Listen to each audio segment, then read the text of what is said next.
What's going on, guys? Welcome back to the channel. So today we're covering one of those newer Club de Nuit flankers from Armaf. We are going to be covering Club de Nuit Urban Man Elixir. So it has grown on me a little bit since my first impressions, but not exponentially. I have quite a bit to say about this one, so we should go ahead and dive into this. Stay tuned. So before we jump into the review, I want to thank perfumeonline.ca for sending Urban Man Elixir my way, so I was able to spend time with it and then give this review to you guys and share my thoughts. For those of you not familiar with perfumeonline.ca, they are Canada's #1 online discount site. They've got a bunch of cheap Middle Eastern stuff, cheap designers, mid-level designers. They have some relatively new releases, niche, they have vintage, they have discontinued, hard-to-find gems, all at competitive prices. Definitely check them out down in the link below. But let's get into this review. Quickly, we'll take a look at the box. Matte black finish with a little bit of glossed texturing. Urban Man Elixir, actually one of the better looking Club de Nuit boxes out there. Armaf branding on the top. Some fragrance info on the bottom.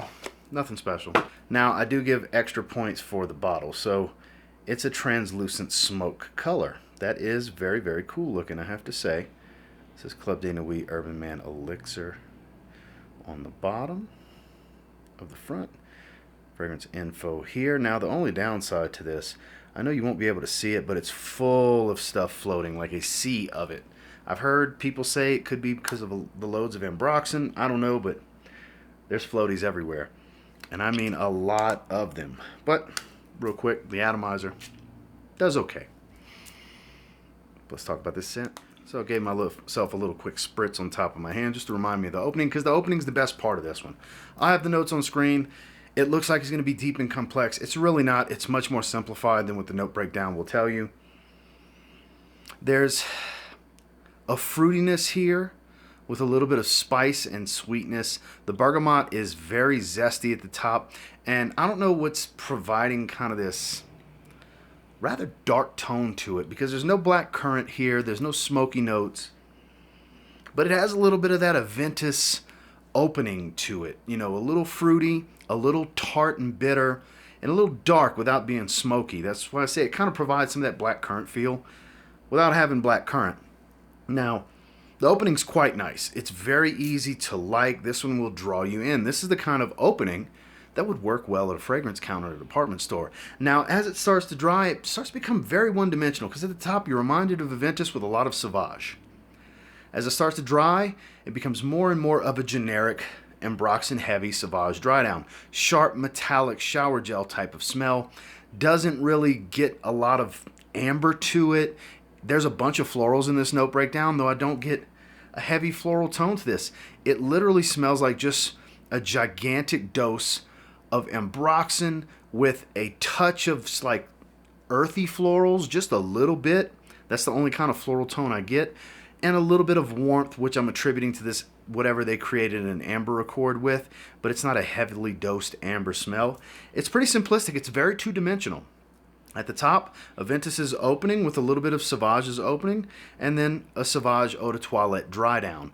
It doesn't have the spices of the Eau de Parfum, though there are a few spicy notes in here. None of them really jump out heavily. There's a little bit of that fresh spicy tone in the heart as it transitions, but that Aventus portion of this scent profile fades pretty quickly, like I said, into just a generic shower gel Sauvage type of smell. Now, it's not a bad smell. The problem is it's been overdone to death. So that's where it's kind of like, I have mixed emotions. Like, it does smell good. It is nice. The opening's really good on this one. I really like the opening. If I could get more of the opening for longer, I would be that much happier with it. See, this smells quite nice. It really does, because we're still in the opening. But as it settles, like I said, nothing super special. If you have a bunch of stuff that have an ambroxan heavy dry down, or a bunch of stuff that smells in the realm of Sauvage, then you probably have something that does the same job as this. Now, if you don't have a bunch of those, yeah, this will be a good addition to your collection for the money. It absolutely will be. But when you have so much redundancy with a large collection, because when you get a large collection, you're going to get some redundancy. So it's very redundant in my collection, but I could see where some would really enjoy this one, because it does offer something nice in the realm of a blend of Aventus and Sauvage. Now, in regards to performance is fantastic on this one.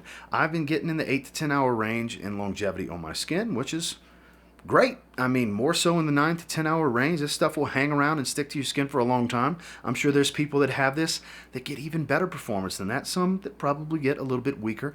I'm probably falling somewhere on the higher end of the median for longevity. Projection's pretty heavy at first, though. If you spray this one on the moderate to heavy side, it's cloying, it's going to choke people out, and you will go anosmic to this one because it's a heavy dose of ambroxan. So if it fades and you don't smell it after an hour or two, it's not because it's not there, it's your nose just wore out, because projection is on the moderate to heavy side.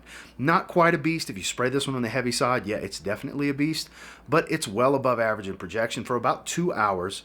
And then as it settles into its sillage, it's in that moderate sillage where as long as your nose hasn't completely worn out to it, you will get nice little whiffs of it throughout the remaining life of the fragrance. It's not, if it turns into very light whiffs, it's become olfactory fatigue. You're going nose blind to it. I can assure you this is much stronger than your sense of smell may give off to you personally, whereas if you've gotten used to it and your nose has calmed down to the sensitivity of the aroma and you walk by somebody 5, 6, 7, 8 hours into it, they're going to smell you. It's definitely stronger than you may think after a little bit. The typical ambroxan bomb issue, your nose is going to go blind to it, but performance across the board is well above average. Final thoughts on Club de Nuit Urban Man Elixir.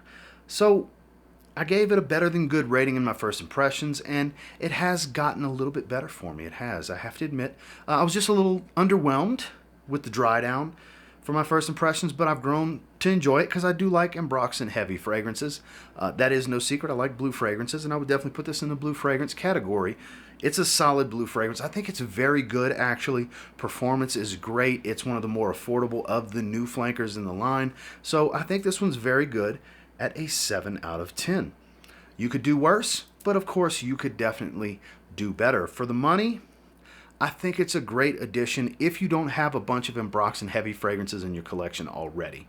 If you do have your fair share, even if it's just 2 or 3 of them, this might be a pass for you, you know? I don't know how easy it would be to sample this one and try it for yourself before committing to a full bottle, but, you know, more than likely you're going to have to blind buy this one, so tread lightly. Just know that if you have a lot of ambroxan heavy fragrances, this is going to be pretty redundant, but the opening has a lot of magic to it.